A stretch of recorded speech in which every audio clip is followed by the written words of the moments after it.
निरंतर ब्रह्मबोध संपन्न महापुरुष होने पर भी निरंतर हरिशरणम हरिशरणम हरिशरणम हरिशरणम, नहीं तो वो तो आत्मज्ञान से पूर्ण है, वही हरि हैं, वही सब कुछ है। तो लेकिन वो फिर क्यों वो हमें आदर्श रूप से दिखा रहे कि जो ज्ञान है उसकी सार्थकता है इसी में कि हर समय भगवत स्मरण, लीला गायन, लीला श्रवण, यही होता। भगवान शिव पूर्ण है, परमात्मा है, लेकिन वो भी भगवान की लीला गायन करते हैं, भगवान का नाम जप करते हैं। अस कई जपन लगे हरिनामा, है ना।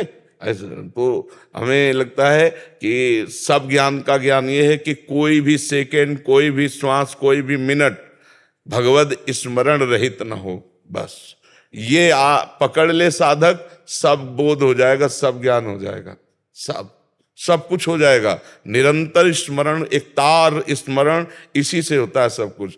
अगर भजन नहीं है जीवन में तो वेदांत श्रवण के बाद भी वो निर्विषय स्थिति में नहीं पहुंचेगा, क्योंकि चिंतन का हम जो समय दे रहे हैं विषयों का इतना बड़ा घातक है। अब हम जो कुछ पढ़ा लिखा सुना सब मिटिया मेट कर देगा। 1 मिनट का विषय का ध्यान 1 मिनट का, 1 मिनट का विषय का ध्यान 20 वर्ष के किए हुए वेदांत चिंतन पर पानी फेरने के लिए समर्थ है। इतना प्रबल है अज्ञान।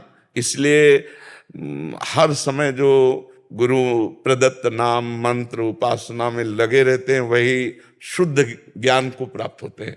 नहीं, अशुद्ध ज्ञान क्या होता है कि दूसरों को उपदेश कर दिया, लेकिन हमारी स्थिति इंद्रिय और मन की गुलामी में है तो बात बनी नहीं।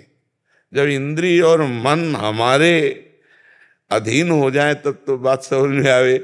इनका चिंतन शून्य हो जाना ये ज्ञान का परम लाभ है। विषय चिंतन, जगत चिंतन सब छूट गया, एकमात्र वो अपने स्वरूप में स्थित है या भगवान के चिंतन में लीन है, तभी बात तो समझ में आएगी। नहीं तो उपासक को बहुत सावधानी पूर्वक अपने चित्त को प्रभु में लगाते रहना चाहिए। बस खास बात यही है, वो परमात्मा कैसा है अनुभव में स्वयं आ जाएगा, स्वयं अनुभव में आ जाएगा।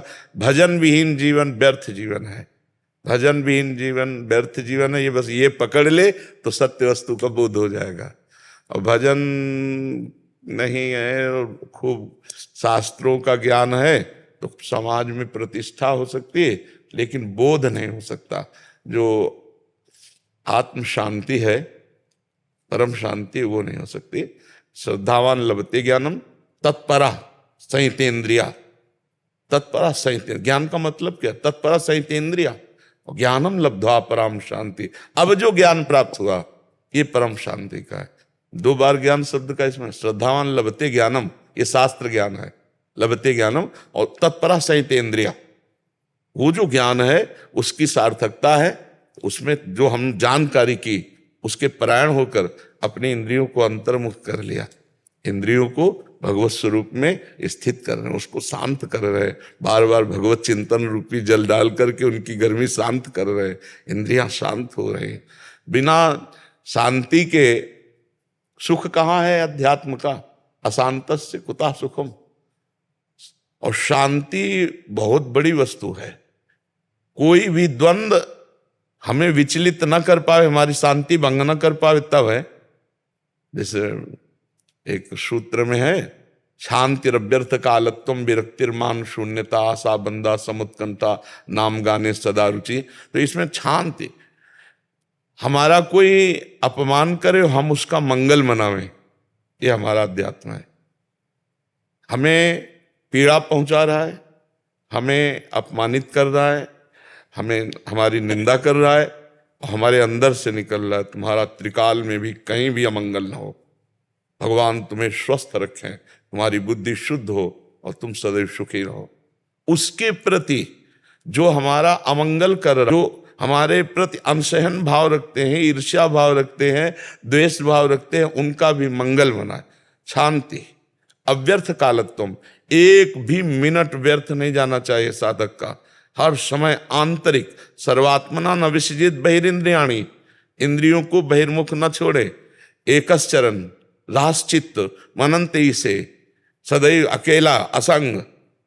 अंदर से असंग रहे तो हजारों में बैठा हुआ भी वो अकेला ही है, और अंदर से सदैव अकेला असंग, अंदर से असंग रहे तो हजारों में बैठा हुआ भी वो अकेला ही है, और अंदर से प्रपंच चिंतन कर रहा तो अकेला बैठा हुआ भी प्रपंच में बैठा हुआ है। तो अव्यर्थ कालत्वम और विरक्तिर वैराग्यवान, किसी भी वस्तु व्यक्ति स्थान में राग नहीं। वैराग्यवान खाता पीता उठता बैठता सोता जागता हुआ भी रुचि उसकी परमात्मा में रहती है, भोगों में रुचि नहीं रहती है। वैराग्यवान का मतलब है कि आंतरिक राग वृत्ति का नाश हो जाना। जैसे त्याग है, त्याग में राग रहता है, त्याग में राग रहता है, और वैराग में राग का ही नाश हो जाता है।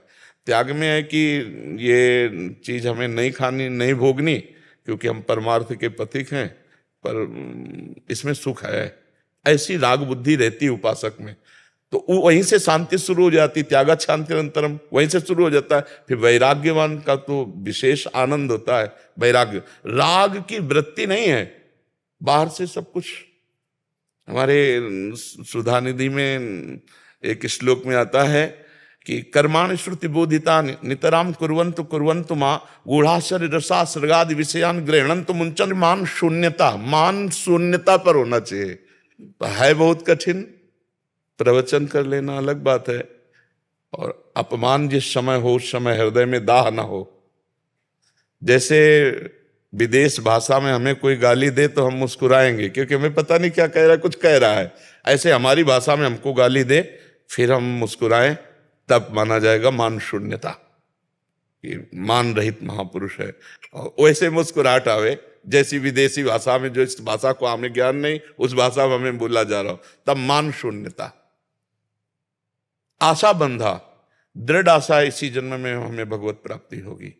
दृढ़ आशा, आशा दुखमयी होती है जागतिक, लेकिन भागवतिक आशा ये हमारे परम सुखमयी होती है। आशा ही परमम दुखम नैराश्यम परमम सुखम, भोगों की तरफ से। लेकिन भगवत मार्ग में इसी जन्म में मुझे ब्रह्मबोध प्राप्त करना है, इसी जन्म में भगवत तत्व साक्षात्कार करना है। दृढ़ आशा, समुत्कंठा, नाम गाने सदा रुचि, उत्साह पूर्वक जो प्रणव मिला है, जो गुरुदेव ने मंत्र दिया है या जो नाम दिया है, उसमें निरंतर स्थिति होनी चाहिए। अगर श्वास प्रश्वास हमारी ये अभ्यास वृत्ति बन जाए तो बहुत आनंद।